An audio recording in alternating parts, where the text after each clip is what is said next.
Our world is in a whirlwind. We are in an era of epic transformation, facing challenges unlike any we have ever seen, challenges that demand global solutions. Yet, geopolitical divisions keep deepening. The planet keeps heating. Wars rage with no clue how they will end. And nuclear posturing and new weapons cast a dark shadow. We are edging towards the unimaginable, a power keg that risks engulfing the world. Meanwhile, 2024 is the year that half of humanity goes to the polls, and half of humanity will be affected. I stand before you in this whirlwind, convinced of two overriding truths. First, the state of our world is unsustainable. We can't go on like this. And second, the challenges we face are solvable. But that requires us to make sure the mechanisms of international problem solving actually solve problems. The Summit of the Future was a first step, but we have a long way to go. And getting there requires confronting three major drivers of unsustainability. A world of impunity, where violations and abuses threaten the very foundation of international law and UN Charter. A world of inequality, where injustices and grievances threaten to undermine countries or even push them over the edge. And a world of uncertainty, where unmanaged global risks threaten our future in unknowable ways. These worlds of impunity, inequality, and uncertainty are connected and colliding. Excellencies, the level of impunity in the world is politically indefensible and morally intolerable. Today, a growing number of governments and others feel entitled to get out of jail free card. They can trample international law. They can violate the United Nations Charter. They can turn a blind eye to international human rights conventions or the decisions of international courts. They can thumb their nose at international humanitarian law. They can invade another country, lay waste to whole societies, or utterly disregard the welfare of their own people. And nothing will happen. We see this age of impunity everywhere, in the Middle East, in the heart of Europe, in the Horn of Africa, and beyond. The war in Ukraine is spreading with no signs of letting up. Civilians are paying the price in rising death tolls and shattered lives and communities. It is time for a just peace based on the UN Charter, on international law, and on UN resolutions. Meanwhile, Gaza is a non-stop nightmare that threatens to take the entire region with it. Look no further than Lebanon. We should all be alarmed by the escalation. Lebanon is at the brink. The people of Lebanon, the people of Israel, and the people of the world cannot afford Lebanon to become another Gaza. Let's be clear. Nothing can justify the abhorrent acts of terror committed by Hamas on October 7th or the taking of hostages, both of which I have repeatedly condemned.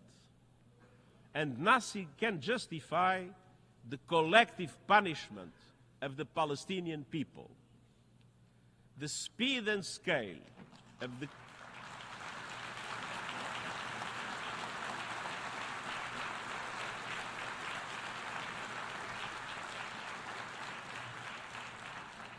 The speed and scale of the killing and destruction in Gaza are unlike anything in my years as Secretary-General. More than 200 of our own staff have been killed, many with their families. And yet the women and men of the United Nations continue to deliver humanitarian aid. And I know you join me in paying a special tribute to UNRWA and to all humanitarians in Gaza.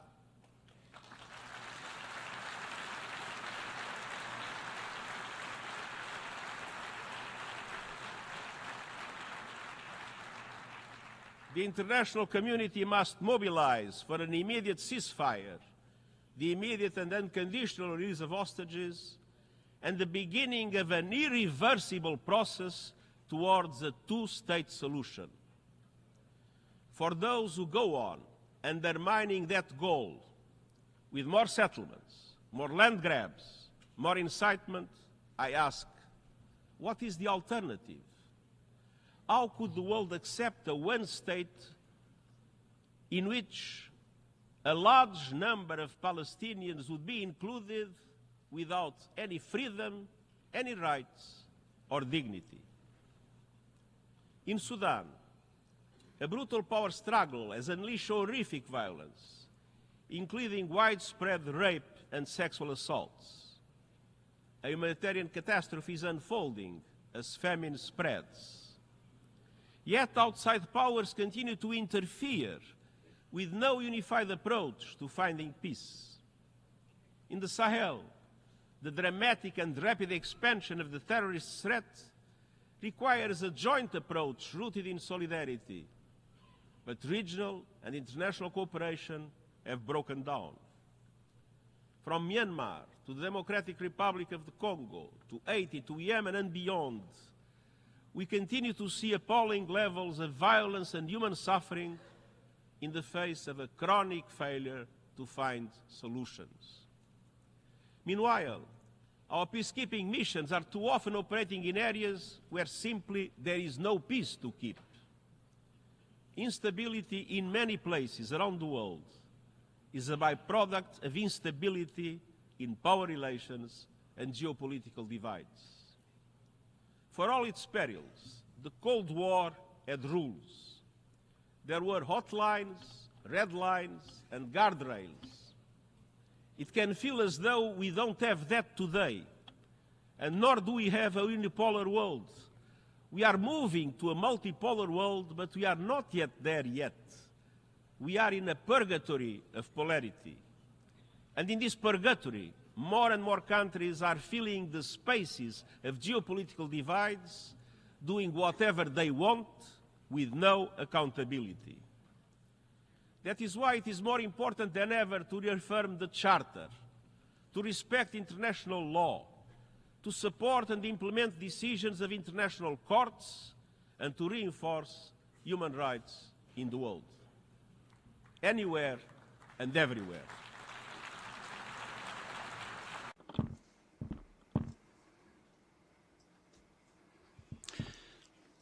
Excellencies, ladies and gentlemen, rising inequalities are a second driver of unsustainability and a stain on our collective conscience. Inequality is not a technical or bureaucratic issue. At its heart, inequality is a question of power with historic roots. Conflict, climate upheaval, and the cost of living crisis are pushing those roots even deeper. At the same time, the world has not recovered from the surge in inequalities caused by the pandemic. Of the world's poorest 75 countries, 1/3 are worse off today than they were 5 years ago. During that same period, the 5 richest men in the world have more than doubled their wealth. And the top 1% of people on Earth own 43% of all global financial assets. At the national level, some governments are supercharging inequalities by doling out massive tax giveaways to corporations and the ultra-rich, while shortchanging investments in health, education and social protection. No one is being more shortchanged than the world's women and girls. Excellencies, rampant gender-based discrimination and abuse are the most prevalent inequality across all societies. Every day, it seems that we are confronted by yet more sickening cases of femicide, gender-based violence and mass rape, both in peacetime and as a weapon of war. In some countries, laws are being used to threaten reproductive health and rights. And in Afghanistan, laws are being used to lock in the systematic oppression of women and girls. And I am sorry to observe that despite years of talk, gender inequality is on full display. Please forgive me, it's on full display in this hall as well. Less than 10% of speakers during this week's general debate are women. This is unacceptable, especially when we know that gender equality delivers for peace, sustainable development, climate action, and much more. That is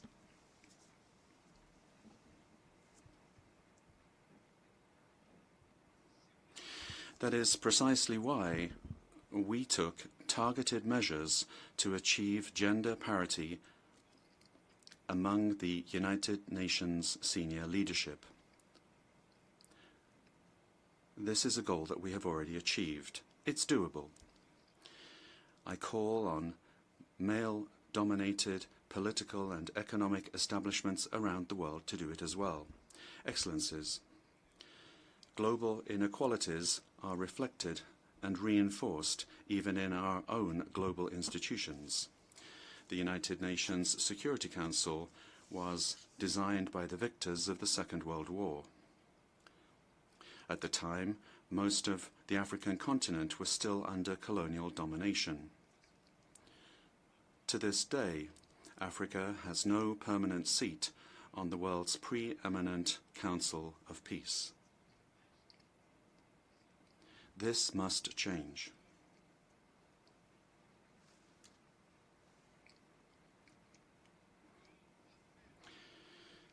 So must the global financial architecture set up 80 years ago. I commend the leaders of the World Bank and the International Monetary Fund for taking the important steps that they have.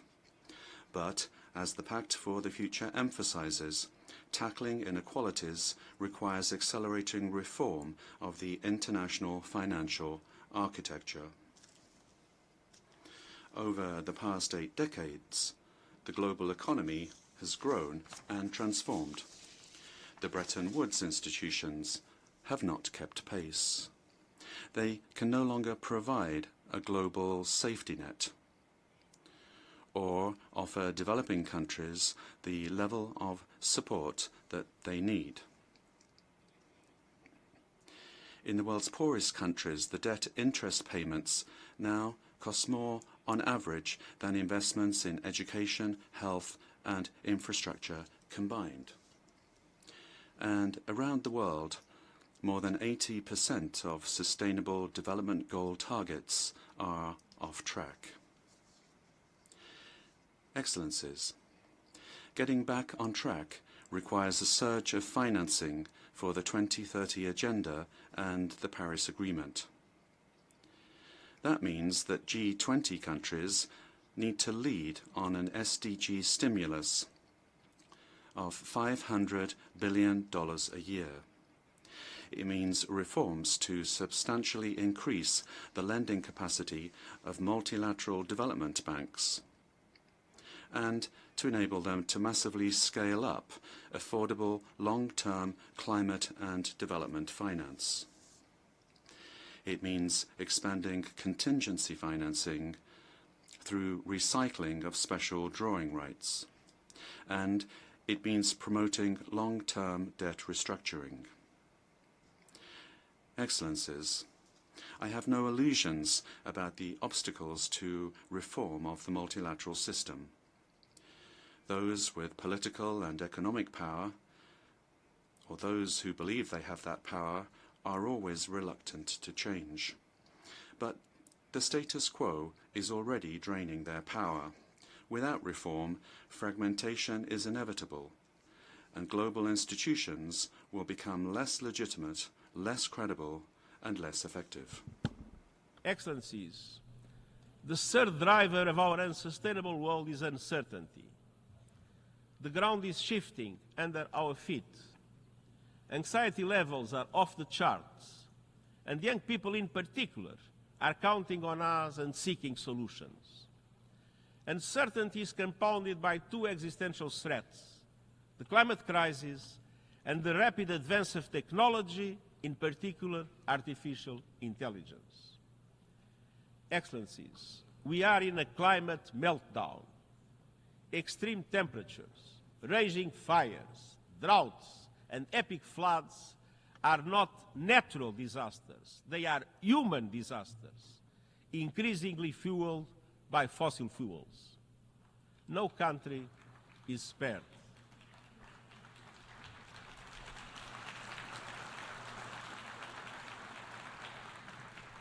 But the poorest and most vulnerable are hardest hit. Climate hazards are blowing a hole through the budgets of many African countries, costing up to 5% of GDP every year. And this is just the start.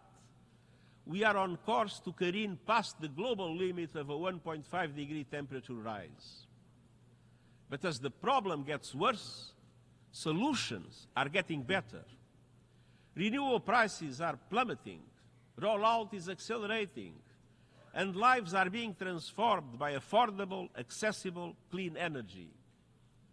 Renewables don't just generate power, they generate jobs, wealth, energy security, and a path out of poverty for millions. But developing countries cannot be plundered in that journey. Our panel on critical minerals has recommended fair and sustainable ways to meet global demand for these resources, which are essential to the renewables revolution.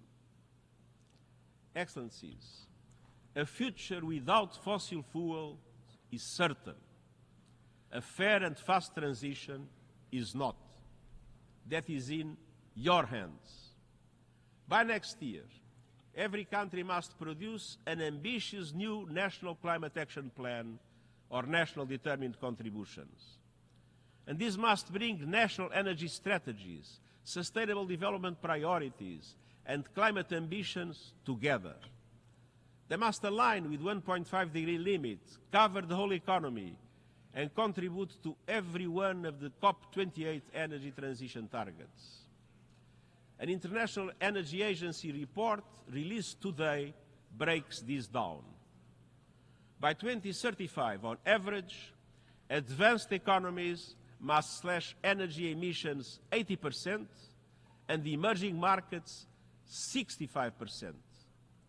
The G20 is responsible for 80% of total emissions. They must lead the charge, keeping with the principle of common but differentiated responsibilities and respective capabilities in the light of different national circumstances.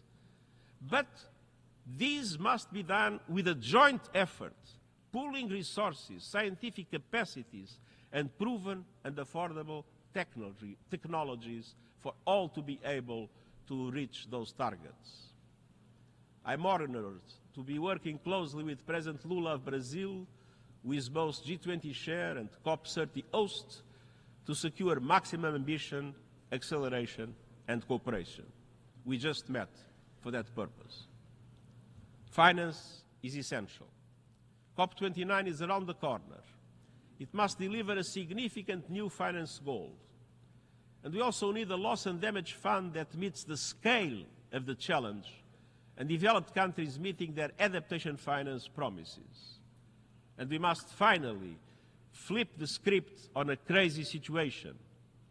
We continue to reward polluters to wreck our planet. The fossil fuel industry continues to pocket massive profits and subsidies, while everyday people bear the costs of climate catastrophe, from rising insurance premiums to lost livelihoods. I call on G20 countries to shift money from fossil fuel subsidies and investments to a just energy transition, to put an effective price on carbon, and to implement new and innovative sources of financing, including solidarity levies on fossil fuel extraction through legally binding, transparent mechanisms. All by next year, and this taking into account that those who shoulder the blame must foot the bill. Polluters must pay.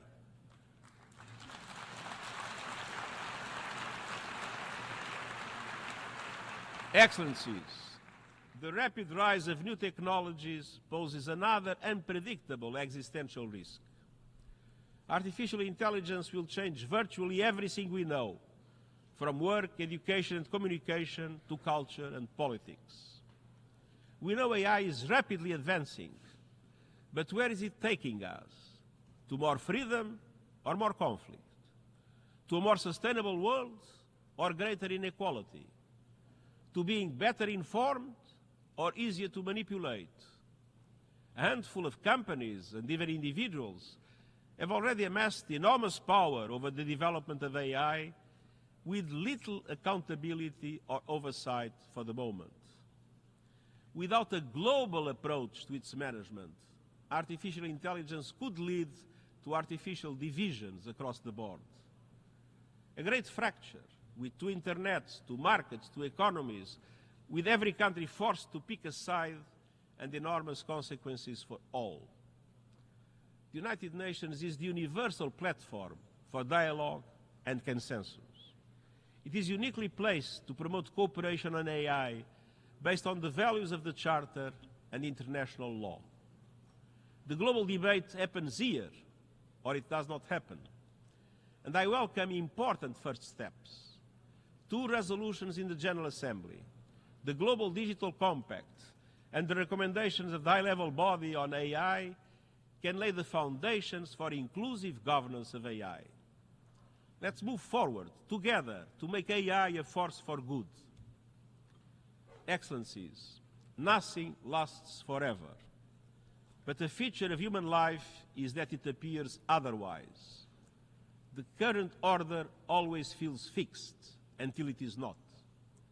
Across human history, we see empires rising and falling, old certainties crumbling, tectonic shifts in global affairs. Today, our course is unsustainable. It is in all our interests to manage the epic transformations underway, to choose the future we want, and to guide our world towards it. Many have said that the divisions and differences today are just too great, that it is impossible for us to come together for the common good. You proved that is not true. The Summit of the Future showed that with a spirit of dialogue and compromise, we can join forces to steer our world to a more sustainable path. It is not the end. It is the start of a journey, a compass in the whirlwind. Let's keep going. Let's move our world towards less impunity and more accountability, less inequality and more justice, less uncertainty and more opportunity. The people of the world are looking to us, and succeeding generations will look back on us. Let them find us on the side of the United Nations Charter, on the side of our shared values and principles, and on the right side of history. And I thank you.